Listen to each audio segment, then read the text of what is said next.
Hello friends, welcome to my YouTube channel. Exercise 14.3 से question number 5 करेंगे।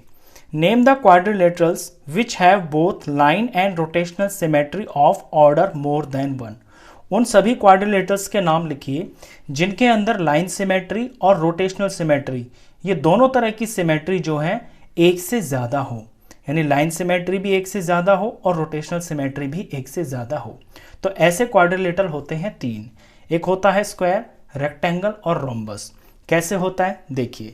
Square के अंदर जब हम लाइन सिमेट्री बनाते हैं तो स्क्वायर की जो अपोजिट साइड्स होती है वहां से जब हम उसे काटेंगे तो आइडेंटिकल दिखेगा स्क्वायर। इसी तरह से दूसरी वाली जो सामने की साइड है वहां से काटेंगे तो दो लाइन सिमेट्री तो ये हो गई है साइड से। और इसके जो डायगनल्स हैं, इसके जब हम डायगनल बनाते हैं तो भी दो पार्ट आइडेंटिकल हो जाते हैं, दो ट्राइंगल। इसी तरह से ये दूसरा वाला डायगनल भी। तो एक स्क्वायर की लाइन सिमेट्रीज होती हैं 4। अब इसकी रोटेशनल सिमेट्री को देखिए। स्क्वायर को जब हम टर्न करते हैं, जैसे ये पॉइंट ए है, जब मैं इसे 90 डिग्री पे रोटेट करूंगा तो ये मेरे को बिल्कुल स्क्वायर जैसा ही दिखाई देगा। ऐसे मैं इसे रोटेट करूंगा तो ये ए पॉइंट यहां पे आ जाएगा।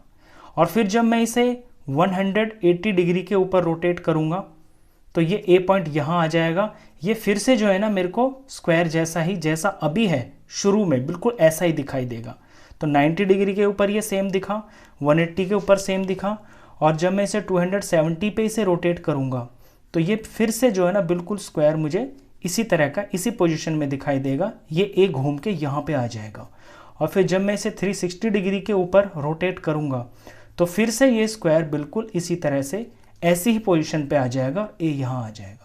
तो पूरा 360 घुमाने पर, एक पूरा रिवॉल्यूशन घुमाने पर ऐसा 4 बार हुआ जब ये शेप बिल्कुल इसी तरह की दिखाई दी जब ये शुरू में थी। तो स्क्वायर की लाइन सिमेट्री तो 4 थी, इसकी जो रोटेशनल सिमेट्री है वो भी 4 है। तो स्क्वायर की लाइन सिमेट्री और रोटेशनल सिमेट्री दोनों 1 से ज़्यादा है। दूसरा है रेक्टेंगल। रेक्टेंगल के अंदर दो लाइन सिमेट्रीज होती हैं। इसकी जो साइड्स होती हैं आमने सामने की, इनके बिल्कुल सेंटर से जब हम लाइन खींचते हैं तो ये दो पार्ट्स बिल्कुल सेम होते हैं, ये इसको ओवरलैप कर लेगा। इसी तरह से दूसरी जो पेयर है अपोजिट साइड का, वहाँ से जब इसे काटेंगे तो ये पतला वाला रेक्टेंगल, ये पतला रेक्टेंगल, ये दोनों आइडेंटिकल हो गए हैं। तो इसकी लाइन सिमेट्रीज हो गई हैं 2, तो ये एक से ज़्यादा है। अब इसकी रोटेशनल सिमेट्री देखिए। लेट सपोज यहाँ पे ये इसकी स्टार्टिंग पोजीशन है, रेक्टेंगल ऐसे टिका हुआ है, ये ए पॉइंट यहाँ है। जब मैं इसे 90 डिग्री के ऊपर रोटेट करूंगा तो ये ए पॉइंट यहाँ आ जाएगा। तो 90 डिग्री के ऊपर तो ये सेम नहीं दिखाई दे रहा है, ये खड़ा हो गया है। और जब मैं इसे 180 डिग्री के ऊपर रोटेट करूंगा तो ये फिर से बिल्कुल इसी तरह दिखाई देने लगेगा, और ये इस बार यहाँ आ जाएगा। और जब मैं इसे 270 डिग्री के ऊपर रोटेट करूंगा तो ये फिर से ऐसे खड़ा हो जाएगा इस तरह से, और ए पॉइंट यहाँ पे आ जाएगा।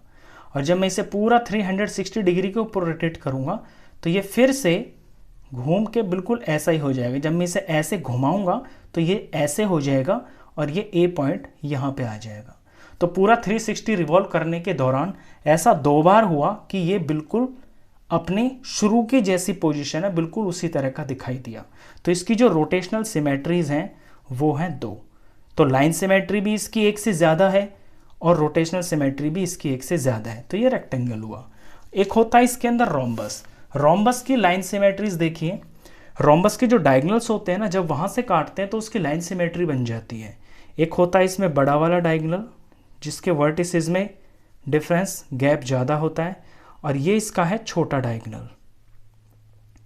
तो जब मैंने बड़े डायगनल से ऐसे काटा तो 2 बड़े ट्राइंगल बन गए, ये बिल्कुल आइडेंटिकल ट्राइंगल है, ऊपर वाला और ये नीचे वाला।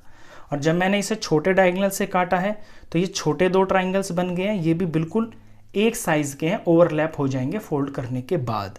तो इसकी लाइन सिमेट्रीज हो गई हैं 2। रोम्बस की लाइन सिमेट्री 2 हो गई हैं। अब इसकी आती है रोटेशनल सिमेट्री। इस पॉइंट को मैं यहाँ पे रख लेता हूँ। अभी ये जो रोम्बस है ये अपने बड़े डायगनल के थ्रू खड़ा हुआ है, सॉरी छोटे के, क्योंकि ये छोटा डायगनल है ना, और बड़ा डायगनल जो है इसका लेटा हुआ है। इसे मैं अगर 90 डिग्री पे घुमाऊंगा तो बड़ा डायगनल इस तरह से खड़ा दिखाई देगा आपको, और छोटा डायगनल फिर ये ऐसे आ जाएगा, और ये शेप कुछ ऐसी बन जाएगी। 90 डिग्री के ऊपर ये इस तरह का दिखाई देगा। और जब इसे मैं 180 डिग्री रोटेट करूँगा तो फिर से ये जो बड़ा डायगोनल है ये इस तरह से दिखाई देगा और छोटा डायगोनल ऐसे दिखाई देगा और ये शेप ऐसे लंबाई में दिखाई देगी लेटी हुई। जब इसे मैं 270 पे रोटेट करूँगा, ऐसे फिर से घुमा दूंगा, अभी ए यहाँ है ना, तो ये ए यहाँ पे आ गया, फिर यहाँ से घूम के ये यहाँ पे आ गया। जब 270 पे करूँगा तो फिर से ये जो बड़ा वाला डायगोनल है, सॉरी ये छोटा है, फिर ये बड़ा है, अब ये घूम के ये जो छोटा डायगोनल है ये लेट जाएगा, ये इस तरह हॉरिजॉन्टल हो जाएगा और बड़ा वाला डायगोनल ऐसे वर्टिकली हो जाएगा। तो अभी तो ये सेम नहीं दिखाई दे रहा, ये सेम तब माना जाएगा जब ये बड़ा वाला डायगोनल लेटा हुआ दिखाई दे, तो 180 डिग्री के ऊपर ये सेम दिखाई देगा। 270 पे नहीं दिखाई दे रहा, 90 पे भी ये नहीं दिखाई दे रहा है।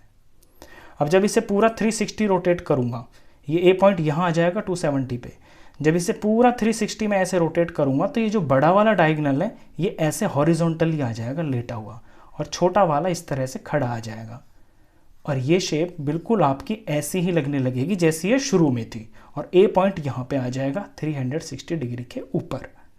तो रोम्बस के अंदर 360 घुमाने पर पूरा दो जगह पे जो है ये रोम्बस बिल्कुल अपनी शुरुआत वाली पोजीशन जैसा दिखाई दिया है, 180 पर और दूसरा 360 पर। तो इसकी जो रोटेशनल सिमेट्रीज हैं वो हैं 2।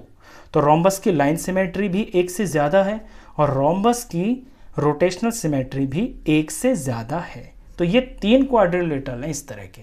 क्वेश्चन खत्म। नेक्स्ट क्वेश्चंस के लिए मिलते हैं नेक्स्ट वीडियो में, तब तक के लिए गुड बाय।